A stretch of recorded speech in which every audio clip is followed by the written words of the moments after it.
O meu sogro, José Fornaro, conheceu minha sogra, Ana Desoto Fornaro, que é onde ela teve 5 filhos. Eles começaram a vida, eles tinham fábrica de raspa de mandioca e plantavam mandioca. Depois a situação foi ficando difícil, como eles contavam para mim, né? E aí foi aonde que eles começaram a plantar cana-de-açúcar. E aí o Ernesto foi crescendo ali, né? Que foi até onde nós casamos, né? Em 1965. Eu tive meu filho, né? O Edenilson. Depois de 5 anos tive a Denise. Aí houve aquele congelamento, né, de 86. Nessa época, o que nós tínhamos de dinheiro para começar uma safra de cana foi o que sobrou no final da safra. Porque nós tínhamos pagado tudo com reajuste e vendendo tudo em preço congelado. Aí eles tiveram a ideia, mudar um pouco de ramo, diversificar mais as coisas. Foi aonde que eles vieram e acharam essa Fazenda Paraíso aí na Serra do Salitre. Eles compraram a fazenda em 89, aí eles decidiram quem ia vir para cá, dos irmãos, eram 7 donos, e veio meu pai e meu tio Jair, mais novo. Aí meu pai veio para cá em 89, e eu naquela época eu trabalhava na cana, né? Foi triste para mim, falar para você, quando o Ernesto veio para a Serra do Salitre, em 89, e eu já vim em seguida, daí um mês e pouco já vim também, que eu deixei minha filha com a minha mãe, que estava estudando, deixei meu filho, minha nora, com uma neta pequenininha. Quando eu ia para lá, eu voltava até Ribeirão Preto chorando. E nós ficamos 2 anos e meio, eu com o Ernesto ali na Serra. O período que eu fiquei com a minha avó foi um período, assim, difícil. Mas eu tinha muita força, porque era necessário enfrentar novos desafios. Mas foi muito válido. Fiquei super bem, lógico, né? Porque eu tinha o apoio de uma avó que foi muito presente na minha vida. E depois, graças a Deus, nós viemos para cá, aí eu trouxe minha filha, aí depois, já logo, eu consegui trazer o Denilson. A minha vida de adolescente para mulher é muito, sim, transitória, né? Saí de uma cidade, Araras, São Paulo, para vir para outro estado. Mas foi de uma grande riqueza. E eu sou uma pessoa que não tive oportunidade de estudar. Eu só estudei até o 4º ano primário. Mas, como sempre, eu gostei de matemática, de escrever, de ler. Eu falei assim, pro Ernesto, falei, não, eu vou tomar conta disso aqui. O que eu não souber, eu vou perguntar para quem sabe. A dona Inês, que eu vou falar? Ela tem força de vontade, trabalha, toca a casa. Eu não sabia nada mexer com café. Eu aprendi era com os amigos. Aí veio muitos amigos ajudar nós, para nós tirar uma dúvida, porque não tinha conhecimento profundo de café. Eu sabia ter amizade, eu sabia pegar o cara e chamar para o meu lado. E aí falaram, não, você tem que podar esse café e reformar tudo. Resultado, na segunda colheita foi 90. Nós colhemos 300 sacos. É difícil. Não é chegar lá e subiando e já o café caindo, eu dei o dinheiro derramando. Não é assim, não. O negócio lá é pesado.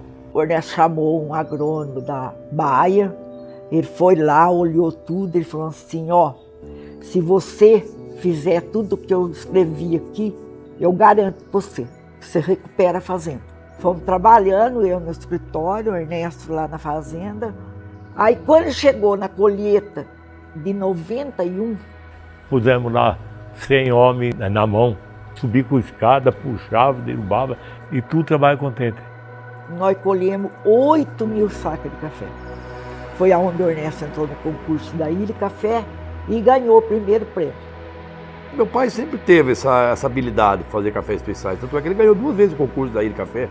É cuidado. é sempre mexer no café. O nome dele foi lá para cima e passava em televisão, sabe, em jornal e revista da Bayer, sabe?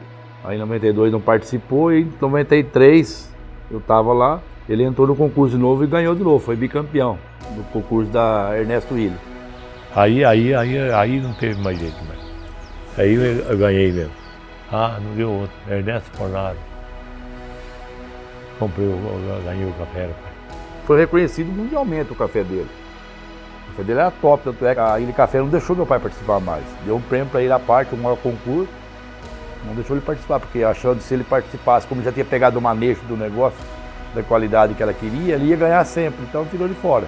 Mas assim mesmo ele teve muita homenagem, eles sempre chamavam Ernesto nos outros concursos.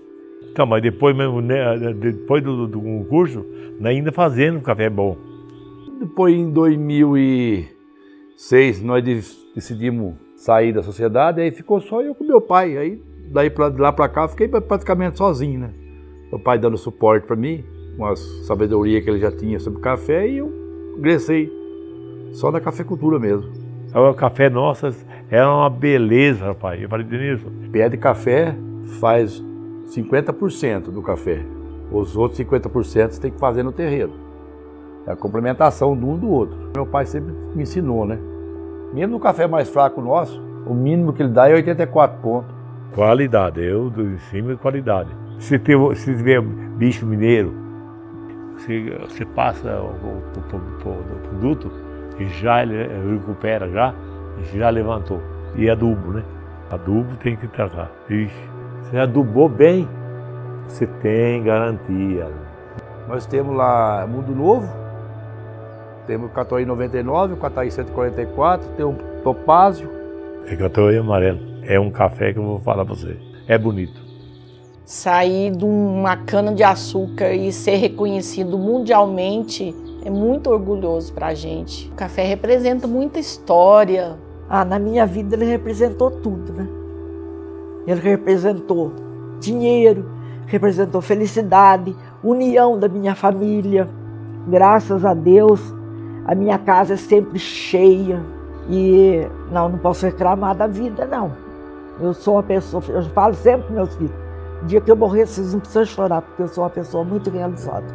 O que eu sou hoje, eu devo aos meus pais, minha família. E eles são meus heróis, né? Eu com meu pai tenho um elo de amizade, além da familiar, um elo de amizade muito grande, sabe? Nós dois sempre fomos companheiros do outro mesmo, né? Pra tudo. E minha mãe também, aí. Minha mãe é o centro da inteligência da família, né? Eu com o Ernesto somos dois companheiros. Um representa a vida pelo outro e sempre nós usamos isso para deixar para os nossos filhos um exemplo de vida. Acho que a gente não saberia viver um sem o outro, não.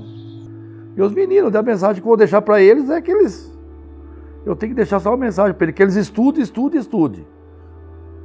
Porque o café você dorme rico e acorda pobre. E você dorme pobre e acorda rico.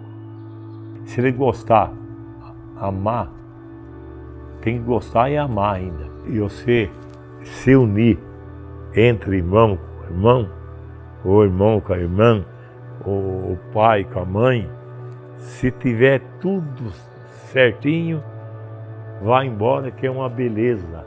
O que eu desejo para meus filhos, exemplo que eu deixo, é meu exemplo de vida, de ser uma pessoa honesta e que eles enfrentem a vida como nós enfrentamos, eu e o Ernesto, que será sempre uma recompensa na vida da gente quando a gente pega uma coisa com amor e luta pelo objetivo da vida. Você tem que fazer bem feito, você vai só receber bem. Para as minhas meninas, eu quero que elas se espelham na minha mãe, no meu pai, que tenham muita força de vontade, muita força, fé e determinação. E peço para minhas netas, minhas bisnetas, meus netos, que eles estudem bastante, com amor com carinho para ser alguém na vida.